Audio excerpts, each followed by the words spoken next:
اللهم صل على محمد وآل محمد. اعوذ باللہ من الشیطان اللعین الرجیم. بسم اللہ الرحمن الرحیم. رب اشرح لی صدری ویسر لی امری واحلل عقدۃ من لسانی یفقہوا قولی.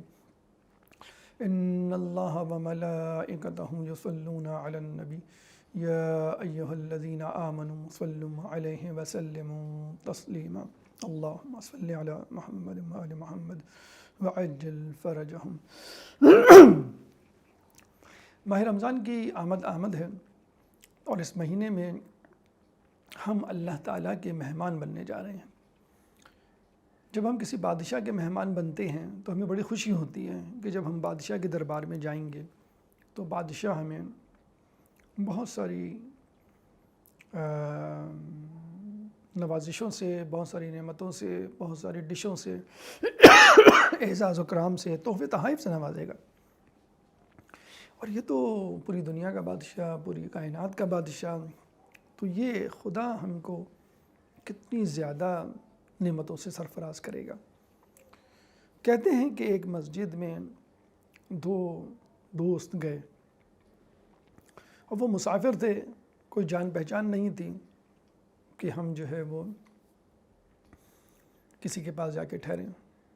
تو دونوں نے دعا کی کہ اے اللہ ہمیں جو ہے وہ کسی کا مہمان بنا. اور دعا اس طرح کی کہ ایک شخص نے تو جو ہے وہ روزہ رکھا اور ایک شخص نے ویسی نارمل جو کھانا پینا ہوتا ہے وہ کیا اور دعا کر کے وہ سو گئے. تو کہتے ہیں کہ جس نے روزہ نہیں رکھا تھا، رات میں ایک شخص آیا اس محلے کا اور اس کو اٹھا کے لے گیا کہ مجھے خواب میں یہ حکم ملا ہے کہ تم کو میں اپنے ہاں مہمان رکھوں. دوسرا دن آیا، وہ دوست واپس آیا اور اس نے کہا کہ بھئی مجھے تو فلاں آدمی لے گیا تھا اور اللہ نے میری دعا قبول کی اور میں فلاں آدمی کا مہمان تھا. تم کس کے مہمان تھے؟ تو اس نے کہا مجھے کوئی لے کے تو نہیں گیا، لیکن خواب میں ایک ہاتف غیبی سے آواز آئی کہ تم نے روزہ رکھا اور روزہ دار ہمارا مہمان ہوتا ہے، یعنی خدا کا مہمان. تو جس نے کھایا پیا تھا وہ ایک عام آدمی کا مہمان بنا اور جس نے روزہ رکھا وہ اللہ کا مہمان بنا. تو روزے دار اللہ کا مہمان ہوتا ہے. تو آپ اندازہ لگا سکتے ہیں کہ اللہ تعالیٰ جو خالق کائنات ہے، جو بادشاہوں کا بادشاہ ہے، جس کی مٹھی میں پوری کائنات ہے، جس کی دو انگلیوں کے درمیان ارض و سما ہے، وہ آپ کو مہمان بنانے جا رہا ہے. اس ماہ رمضان میں اگر ہم نے مہمان نوازی کے تمام اصول، قوانین اور آداب کو ملحوظ خاطر نہیں رکھا تو اللہ تعالیٰ پھر اس مہربانی یا اس قدر و منزلت سے ہم سے نہیں پیش آئے گا، کیونکہ ہر کسی کا جسے کہتے ہیں کہ لیول الگ ہوتا ہے.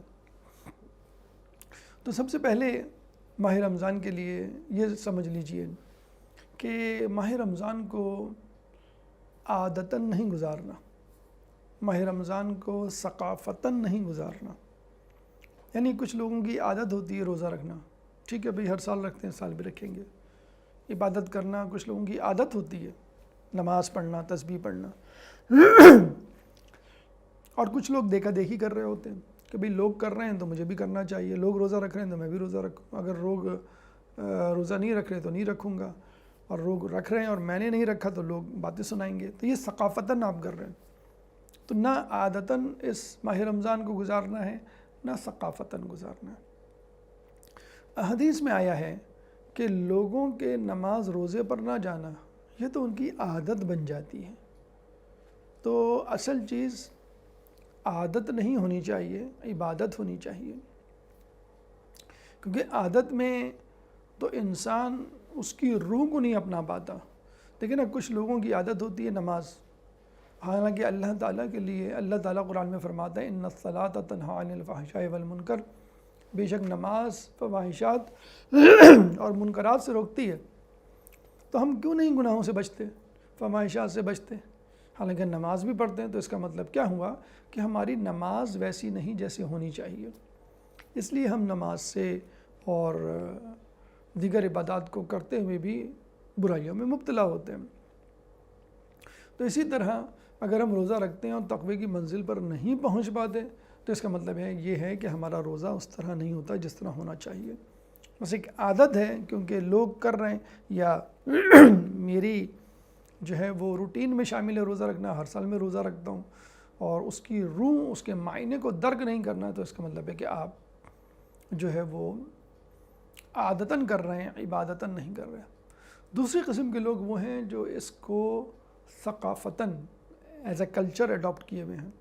ٹی وی پہ جو پروگرام آ رہے ہیں وہ بھی کلچرل رمضان کے حوالے سے ہیں، جو ہمارے یہاں رمضان کا ماحول بنا ہوتا ہے، یعنی رات کو ہم دیر تک جاگتے ہیں یا پوری رات جاگتے ہیں اور پھر دن بھر سوتے ہیں، یہ بھی ایک کلچر ہے جو معاشرے میں ڈیولپ ہو گیا ہے، اور ہم جو ہے وہ اسی حساب سے اپنی زندگی کو گزار رہے ہوتے ہیں۔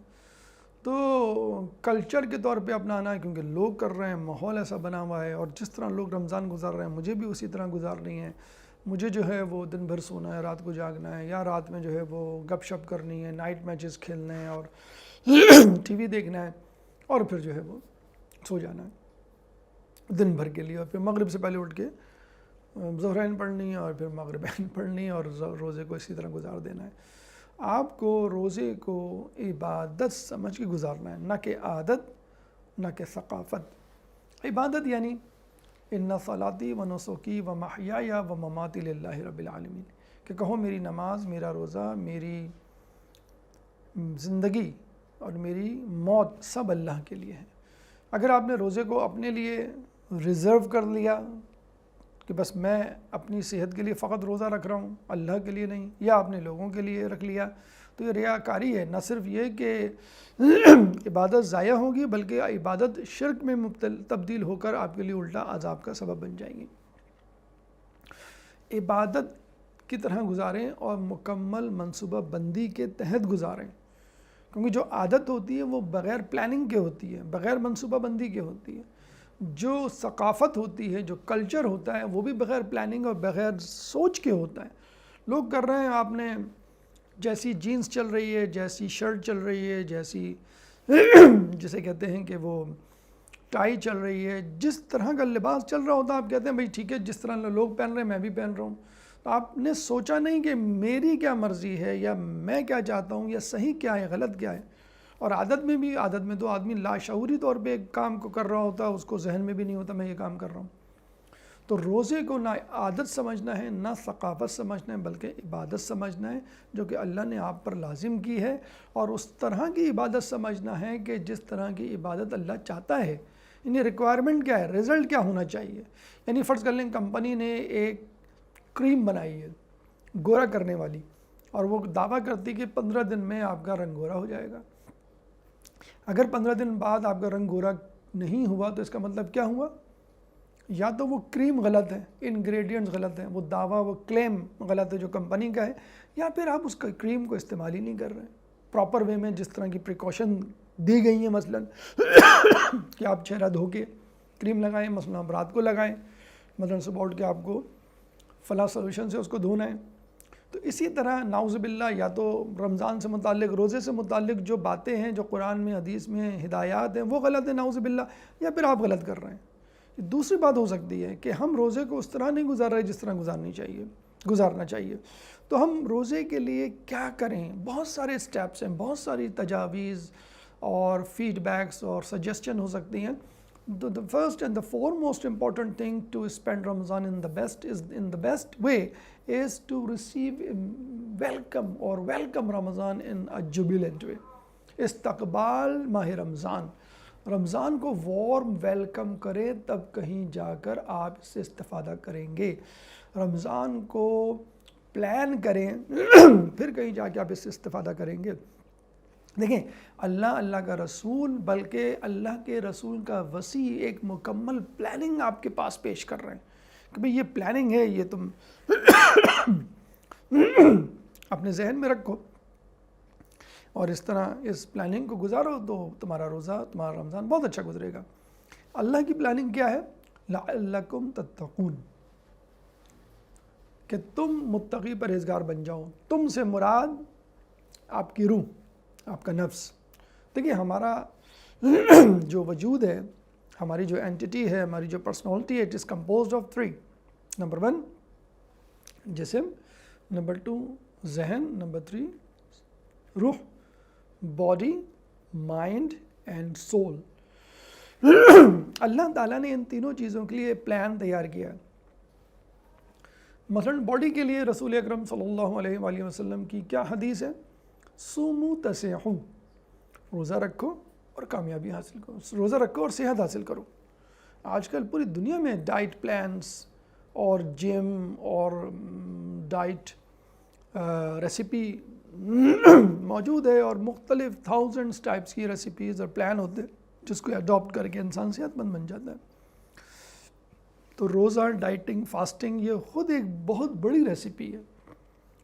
نمبر 2 مولا کائنات علی ابن ابی طالب علیہ السلام کا قول کہ روزہ عادتوں کو کنٹرول کرنے میں بہترین معاون ہے۔ یعنی آپ اپنی بری عادتوں کو، بیڈ ہیبٹس کو کنٹرول کر سکتے ہیں۔ زیادہ سونے کی بری عادت، بولنے کی، زیادہ بولنے کی، جھوٹ، غیبت، لوگوں کی اہانت، ہیملیشن، یہ بری عادتیں، ان کو آپ کنٹرول کر سکتے ہیں۔ اس کے بعد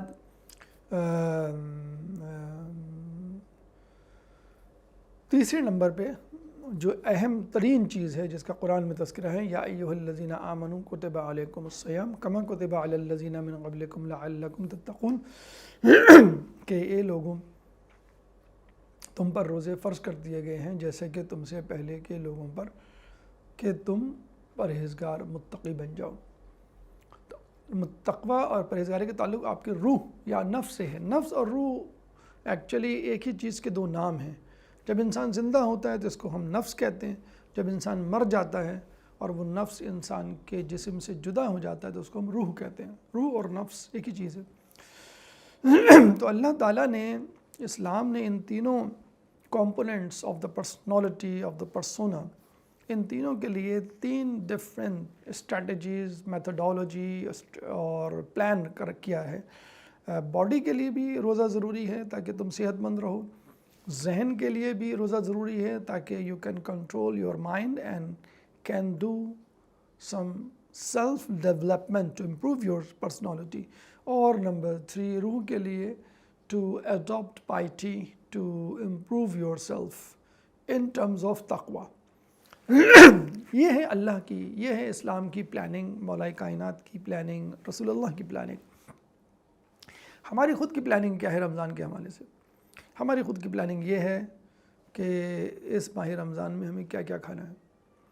ہماری پلاننگ یہ ہے کہ کون سا شربت آئے گا گھر میں، بیسن کون سا آئے گا، روٹی کھائی جائے گی یا چاول کھایا جائے گا، پکوڑے پکیں گے یا سموسے ہوں گے یا کٹلس ہوگا، کھانا کون پکائے گا، کون کھلائے گا، کب کھائیں گے، روزے افطار کے ساتھ ہوگا، اس کے بعد ہوگا، سحری میں پھینی ہوگی یا کھجلا ہوگا یا دودھ ہوگا یا سیریل ہوگا، اور پھر رات ہم کیسے سپینڈ کریں گے، ہم جو ٹی وی کے آگے بیٹھے ہوں گے یا نائٹ میچ کھیل رہے ہوں گے یا شاپنگ سینٹرز میں ہوں گے، یہ ہم پلان کر رہے ہوتے ہیں پورے رمضان میں۔ افطار پارٹی فلاں کیا یہ ہوگی، فلاں کیا جانا ہے کہ نہیں جانا ہے، فلاں کیا جو ہے منع کر دینا ہے، کیا کرنا ہے، یہ ہماری پلاننگ ہے ماہ رمضان کی۔ That is all focused on material, that is all focused on food, diet. جبکہ رمضان ہے ہی اسی لیے کہ آپ کی توجہ اس کھانے سے ہٹائی جائے۔ جبھی تو اسکپ کرنے کو کہہ رہا ہے اللہ تعالیٰ دوپہر کا کھانا، جبھی تو اسکپ کرنے کو کہہ رہا ہے کھانا پینا from the dusk to the dawn, کہ نہیں کھاؤ، اور ہم کہہ رہے ہیں چلیے ٹھیک ہے مجبوری ہے نہیں کھا رہے، لیکن افطار کے بعد تو کھا سکتے ہیں۔ اس کے بعد یعنی افطار کے بعد جب الاؤڈ ہے، it is allowed to eat, ہم اتنا زیادہ فوکس کر دیتے ہیں کہ ساری کیلوریز کمپنسیٹ ہو جاتی ہے۔ دن بھر میں آدمی 2,500-3,000 ہزار کیلوریز کھاتا ہے، 2,500 فار میل اور 3,000 فار فیمیل۔ تو اگر آپ نے فرض کر لیں 500-700 کیلوریز، 500-700 کیلوریز مس کر دیں دوپہر میں یا دن بھر میں، تو آپ افطار میں اور رات میں کھا کے اس سے ڈبل کیلوریز کھا لیتے ہیں۔ تو at the end of the day 24 hour میں نیٹ کیلوریز تو اتنی ہی رہیں، یعنی 2500 for female and 3000 for male. تو you cross sometimes you have surplus calories in your body, کیونکہ 24 آور میں جو کیلوریز ہیں وہ تو آپ نے اس سے زیادہ لے لی جتنی لینی چاہیے. ٹھیک ہے آپ نے دن میں نہیں کھائیں. تو میسج روزے کا یہ نہیں ہے کہ تم جو ہے دن میں نہ کھاؤ. The message of the fasting is to have less diet, کہ تمہیں کم کھانا ہے تاکہ تمہاری صحت اچھی رہے، تمہیں کم کھانا ہے تاکہ تم اپنی عادتوں پہ کنٹرول کرو، تمہیں کم کھانا ہے تاکہ تم تقوی اختیار کر سکو. ہماری پلاننگ شاپنگ کے لیے، کھانے کے لیے اور دعوتوں کے لیے، جاگنے کے لیے، ہماری پلاننگ ہونی چاہیے اپنی بیماریوں سے چھٹکارا حاصل کرنے کے لیے، اپنے آپ کو ہیلدی بنانے کے لیے. ہماری پلاننگ ہونی چاہیے جو بیڈ ہیبٹس ہیں ان کو کوئٹ کرنے کے لیے. ہماری پلاننگ ہونی چاہیے تاکہ ہم گناہوں کو چھوڑیں اور نیکیوں کو اپنائیں اور زیادہ سے زیادہ قرآن، ذکر و اذکار اور نماز کی طرف رجوع کریں. کیونکہ اللہ تعالیٰ آپ کو ایک پرفیکٹ پرسنالٹی بنانا چاہتا ہے. وہ نہیں چاہتا کہ بندہ بس میرے لیے عبادت کرے اور بس باقی اس کی جاب، اس کی صحت، اس کی عادتیں، اس کا لائف اسٹائل، اس کا روٹین آئی ڈونٹ کیئر. نہیں، اللہ تعالیٰ چاہتا ہے کہ تم دنیا میں بھی کامیاب ہو اور دین میں بھی، آخرت میں بھی کامیاب ہو. اللہ تعالیٰ چاہتا ہے کہ تم میرے لیے بھی عبادت کرو اور کچھ وقت اپنے گھر والوں کے لیے بھی نکالو، دوستوں کے لیے بھی نکالو، خود اپنے لیے سوچو کہ تم کس طرف جا رہے ہو. تمہاری ہیلتھ، تمہاری ڈائٹ، تمہارا روٹین، تمہاری سکسیس اور تمہارا پیس آف مائنڈ، یہ بھی تمہاری پرائورٹیز میں شامل ہونا چاہیے. اب آئیے اس طرف کہ ہم ماہ رمضان کو کیسے وارم ویلکم کریں، ماہ رمضان کو کس طرح پلان آؤٹ کریں کہ ہم جو ہے وہ اس سے میکسیمم بینیفٹ لے سکیں. پہلی بات تو یہ ہے، لیٹس ٹاک اباؤٹ رمضان. دیکھیں PSL ہوتا ہے، IPL ہوتا ہے، لوگ کرکٹ کی باتیں کرتے ہیں. الیکشن ہوتے ہیں، لوگ پالیٹکس کی باتیں کرتے ہیں. اسی طرح دنیا میں کوئی پینڈیمک پھیلتا ہے، کرونا مثلاً، let's talk about corona precautions. تو جو چیز ہمارے سامنے ہوتی ہے and most of the people are facing, ہم لیٹس ٹاک اباؤٹ اٹ. تو why don't we talk about رمضان؟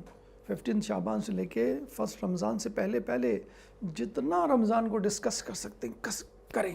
کس لیے؟ ڈشز کے لیے نہیں، افطار مینیو کے لیے نہیں، آؤٹنگ کے لیے نہیں، بلکہ تقوی کے لیے، بلکہ اپنی صحت کے لیے، بلکہ اپنی سیلف کنٹرول کے لیے ڈسکس کریں. Let's discuss it. Number 2، let's practice Ramadan before Ramadan. دیکھیں میں ایک بڑی عجیب بھونڈی سی مثال دے رہا ہوں، لیکن بہت اچھی مثال ہے اس کو سمجھنے کے لیے رمضان کی پریکٹس کو. کوئی فلم ہوتی ہے، کوئی ڈرامہ ہوتا ہے، اس کے ایک سین کو فلمانے کے لیے آپ 10 15 20 مرتبہ ری ٹیکس کرتے ہیں. نہیں بھئی آپ نے غلط بول دیا، نہیں بھئی آپ نے موومنٹ صحیح نہیں کی، نہیں بھئی آپ نے پاز دے دیا، پھر دوبارہ کریں، پھر دوبارہ کریں، پھر دوبارہ کریں. جب 5 10 15 ری ٹیکس ہو جاتے ہیں پھر وہ اوکے ہوتا ہے. اسی طرح شادی بیاہ میں مہندی جیسی رسم جس میں گناہوں سے بھرپور چیزیں ہوتی ہیں، مکسنگ ہوتی ہے اور میوزک ہوتی ہے، ڈانس ہوتا ہے، اس کو سکسیسفل بنانے کے لیے لڑکے لڑکیاں 10 15 دن پہلے پریکٹس کرتے ہیں. تو ایک گناہ کے لیے پریکٹس کی جا رہی ہے ٹو میک اٹ سکسیسفل. ان کی نظر میں سکسیسفل ہے، ہمارے نظر میں تو گناہ ہے، وہ تو ایک فیلیور ہے. میچ جیتنے کے لیے کھلاڑی 10 دن 1 مہینے پہلے پریکٹس کرتے ہیں. پہاڑوں پہ جا کے کرکٹ کھیلی جاتی ہے، فٹ بال کھیلی جاتی ہے، تاکہ آپ کو زیادہ زحمت اٹھانی پڑے اور پھر میچ کھیلیں تو بہت آسانی سے کھیلیں. 2 گھنٹے کھلاڑیوں کو کہا جاتا ہے کہ آپ مسلسل دوڑیں، 2 گھنٹے مسلسل میچ کھیلیں تاکہ آپ 1 گھنٹے کا 1.5 گھنٹے کا میچ کھیل سکیں. تو let's do the practice of Ramadan before Ramadan. یہ تو سنت رسول ہے. رسول اللہ شعبان میں روزے رکھتے تھے، رمضان کے بعد سب سے زیادہ، اور آخری شعبان میں اتنی کثرت سے روزے رکھتے تھے کہ ان روزوں کو رمضان سے ملا دیا کرتے تھے. 3 دن، 1 ہفتہ، 10 دن، 15 دن پہلے let's start the practice of Ramadan, اور رسول اللہ رکھنا شروع کر دیتے تھے اور رمضان سے ملا دیا کرتے تھے. اتنا زیادہ اس کو جوائن کر دیا کرتے تھے. کیوں؟ To accommodate Ramadan, to acclimatize Ramadan, to adjust in Ramadan. آپ نے دیکھا ہوگا کہ شروع کے چند دن، ایک ہفتہ، 10 دن ٹو ایڈجسٹ رمضان میں گزر جاتا ہے. کب اٹھنا ہے، کب سونا ہے، 1 گھنٹے پہلے اٹھنا ہے سحری سے، آدھا گھنٹے پہلے اٹھنا ہے، افطاری میں کیا کھانا ہے، کیا نہیں کھانا ہے، اچھا بھوک لگ رہی ہے تو کیا کرنا ہے، ریسٹ کب کرنا ہے. یہ سب چیزیں ہم رمضان کے پہلے ہفتے میں، پہلے 10 دن میں سوچ رہے ہوتے ہیں. To adjust in Ramadan, then the middle of the Ramadan, the middle 10 days، the second عشرہ جو ہوتا ہے اس میں کسی حد تک ہم جا کے ایڈجسٹ ہوتے ہیں، کمفرٹیبل فیل کرتے ہیں. اور آخری 10 دن میں آپ کو مزہ آنے لگتا ہے. پہلے 10 دن تکلیف ہوتی ہے، you feel pain, you go through the hardships of Ramadan, اور پریشان، کنفیوز، اینکشس ہوتے ہیں کہ یار what to do, what not to do, how I will continue the whole of Ramadan. اور مڈل 10 days آپ کسی حد تک کمفرٹیبل ہوتے ہیں. I can do it, I have the confidence to go through the whole Ramadan ان شاء اللہ.